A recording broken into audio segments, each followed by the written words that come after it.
margins of my mind all day. Sipping herbal in the morning just to feel okay. Had a dream I was water just flowing through space, till I landed on the record that my grandma would play. Talk sweet like jazz in the park after rain. What the grass smell green and the air feels sane. Put the phone on mute, let the silence explain. I don't need much, just a book in the brain.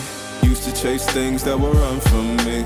Now I sit still, let the peace come free. Paint a verse in the sky with a loose leaf. While the moon do a dance with a soft oak tree. Let it ride, let it be what it be. Got a breeze in my chest and a thought run free. I don't rush, I don't race, I just float on three. Got a vibe in my soul, got a life on key. Let it ride, let it breathe, let it roll like that. Got the world in my cup and the beat in the back. I don't stress, I don't fold, I just lean on facts. If the sun don't shine, I'ma still.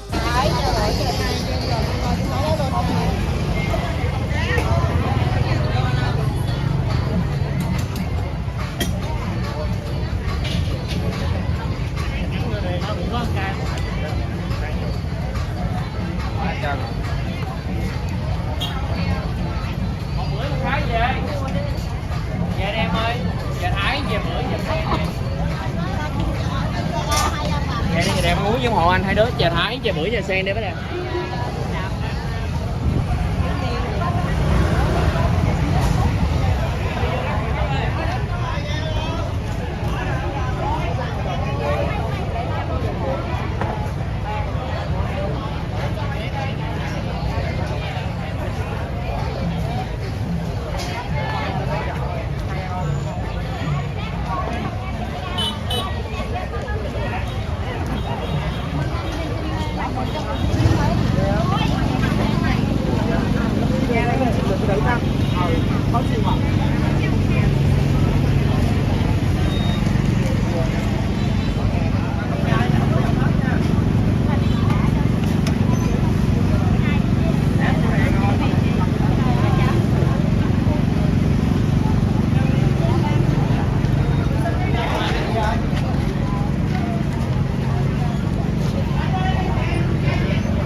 vì xào rồi đó.